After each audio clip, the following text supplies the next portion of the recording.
Hi everybody, welcome to Leaning Left. I'm David Rodriguez. Today I wanted to talk about gun control and my idea of what the solution for our gun issue could be. Now, before I get into it, I want to say I don't claim to have all the answers, and I could say something that is incorrect, and if that is the case, I really want you to tell me and let me know. Actually, what I'd really like to do is for anyone who sees this at all, if you have an opinion on this matter, or an idea for a solution and would like to tell me, I'd really love to hear it. So please, please, please tell me in the comments. Now, that being said, if your solution is guns aren't the problem, you're just wrong. I mean, you could tell me that if you want to, that's fine, but I've yet to hear an argument that holds up to anything, so I'm probably not going to believe you, but you can tell me if you want, that's okay. But everybody else that has a serious idea of what we could do about our gun issue in this country, please let me know. So let me go into what I think we need to do. And this is a series of things. It's not just one law. That probably won't do it. And also, I want to state that this is not something that will change anything overnight. It'll take a long time for this to start mattering. As much as I'd love to be the guy with the instant fix to all of our issues, I don't think there actually is one, but I do have some ideas. Now, first off, the things we have to look at are problems that have existed for a long time, like the gun show loophole. Like in a lot of states, most states I think, you need to get background checks or have a waiting period or something to get whatever gun you want to get, but you could just go into any gun show and go ahead and purchase one. And that's not good. It sidesteps all the other rules we have, and I don't understand how that is allowed. We need to close that gap. Whatever the rules are of the state or the nation needs to apply to gun shows as well. It's insane to me that somehow we've gotten it so it doesn't. That needs to be fixed. Now, I mentioned background checks and waiting periods. Those all need to be in place. And honestly, the more deep the background check goes and the longer the waiting period, the better, in my opinion. You don't need a gun immediately. You don't. And if you can't pass a background check, you shouldn't have a gun. It's just that simple. If you have a history of domestic violence or any violence, really, you shouldn't have a gun. But if you don't, this shouldn't be a problem for you. So let's get those into place everywhere. You know, get our red flag laws going so when people may have some issues that would kind of preclude them from getting a gun. Those are all very important too.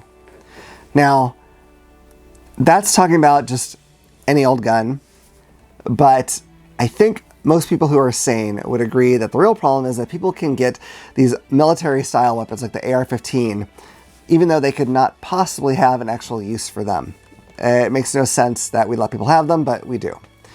So how do we solve that problem? This is going to be a long-term one, and I understand that there may be flaws in this idea, flaws that I'll try my best to address.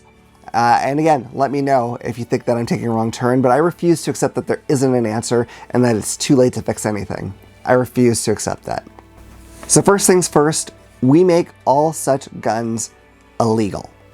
Straight up, you cannot have them. You can't sell them. You can't produce them in this country.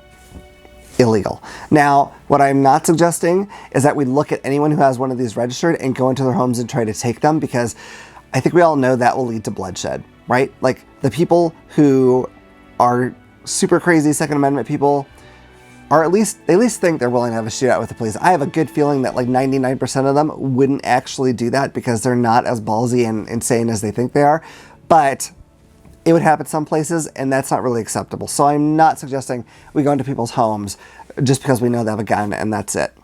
However, we do make it illegal to take those guns outside of the home. And again, we make it illegal for anyone to buy any more in any legal way. Now, on top of that, I know there are already laws where if you commit a crime with a weapon, your sentence or your charges that you face are likely to be more serious with a heavier prison term if you go to prison. And that, of course, needs to stay in place. But when we're talking about assault weapons, I think that penalty needs to be even higher, like really high. Like, I honestly don't care how high you make it. Really, really high. It needs to be serious here. So that way, if someone decides they want to walk around with an AR-15, they better not so much as jaywalk, because that'll get compounded onto what they have, although they shouldn't be outside with one anyway, according to the new law. Nonetheless, that would be compounding crimes together, making it all the more serious. So let's do that. And right now, I mean, there's different laws depending on the state that you're in, so I can't really pin down a number, but whatever it is, make it as high as possible. This cannot be just an extra slap on the wrist. It has to be serious. Now, we announce that law, we make it happen, and then we have a little bit of a grace period where we have a gun buyback program. They did this in Australia. Australia, by the way, doesn't have anywhere near the gun violence issues that we have. And of course, I understand not everyone is going to come and take their gun to a buyback program. I know that. Of course they're not. But some will.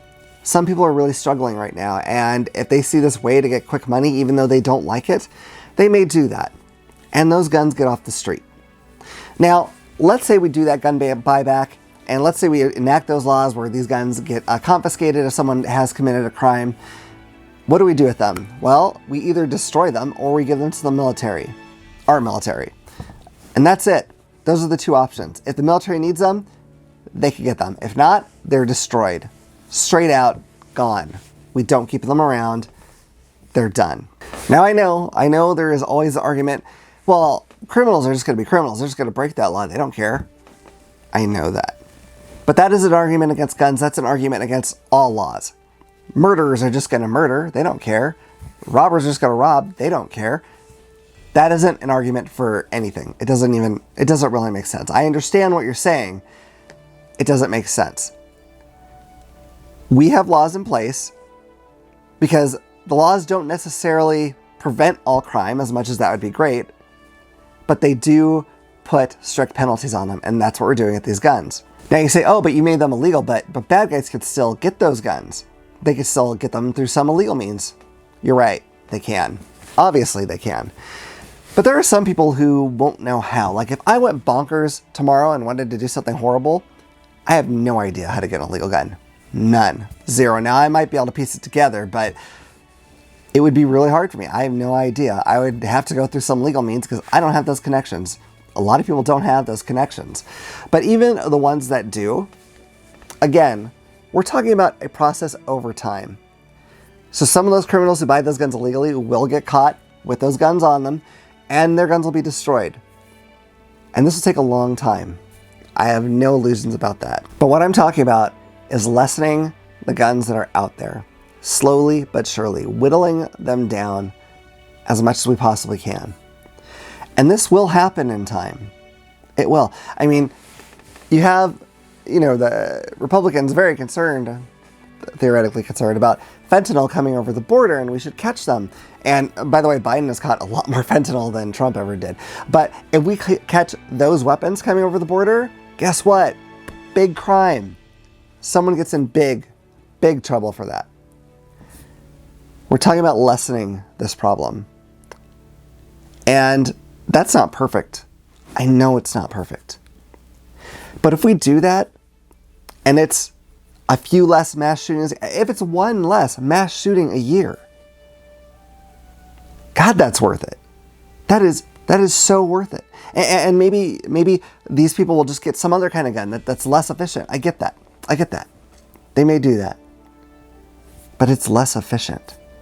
They can't do as much damage as quickly, which gives people time to stop them before they've done as much as they otherwise would. So lives are saved. And again, that is well worth it. And to the people who will no doubt come into my comments and say, that's the Second Amendment, you're being unconstitutional, my rights shall not be infringed, blah. Again, I would encourage you to go back, read the entirety of the Second Amendment, and look at yourself and say, am I a well-regulated militia? Do I fit that definition at all? Am I a well-regulated militia? I'm betting you're not. Call me crazy. I just don't think you are. I don't think these families in their Christmas photos all holding assault rifles, they're not a well-regulated militia. They're just a crazy family. They're not well-regulated at all. Who's regulating them? Themselves? That's not regulation. That's not regulation at all. You can't just say, well, I'm choosing things and therefore I'm regulated. That doesn't make sense.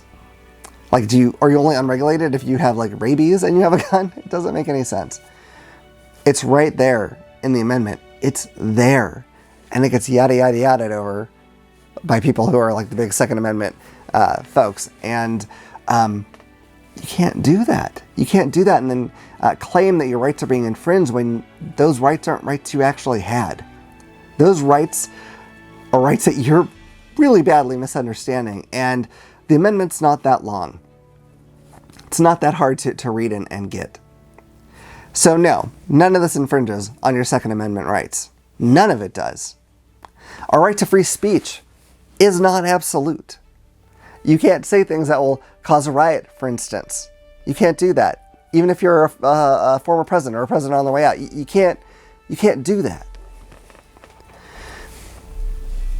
Words that lead to violence aren't covered by free speech. I can't, as I've said in a recent video, I can't go around saying, hey, I'm a doctor, and then try to do doctor stuff, or police, I'm a policeman, and do police stuff. I can't do that.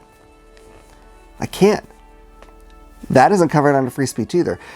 Our freedoms aren't absolute. They're not. And again, even if they were, you're not reading the freedom right anyway. So it doesn't matter. So that's what we do. And I realize this problem is big and I probably missed some stuff. There's a lot to this. I understand. It's more complicated than maybe what I'm saying makes it sound. And the problems that come up, we need to figure out how to address those too, obviously. But this is my idea. This is my long-term idea because I know we can't do this overnight. We can't.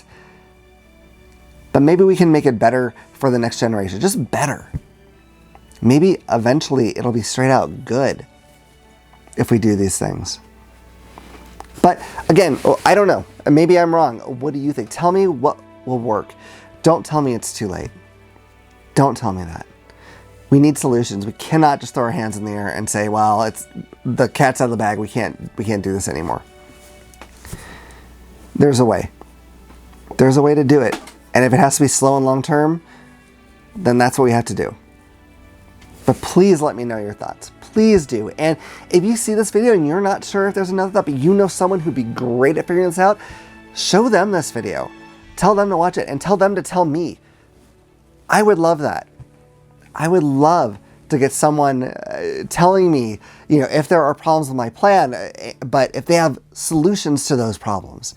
That's what I want.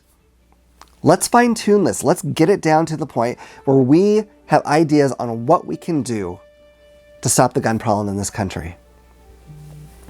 That's what we have to do. We can't do these half measures. We have to do our best to really start nailing this down. So go to the comments, please let me know. This one, more than almost any of the others that I've done, it's really important to me to hear some input from anyone who might be watching and to get this message out. I hope maybe I have some ideas that people will try to implement. And if not, maybe someone in my comments will. That's all I want. I just want to get this problem fixed. And chances are, if you're watching this and you like the things I say, you probably do too. So in the meantime, please do hit like and subscribe and click the little bell icon so you know about the next time I put out a video. That's really important to me. It'll help more people see this video and my other videos, and it'll let me know that people are hearing me. And the comments are even more important because it's really important to me to interact with all you folks who are listening. We do better as a team than a bunch of individuals. So please let me know your thoughts on this one. And in the meantime, always remember, if you keep leaning left, you'll always be right.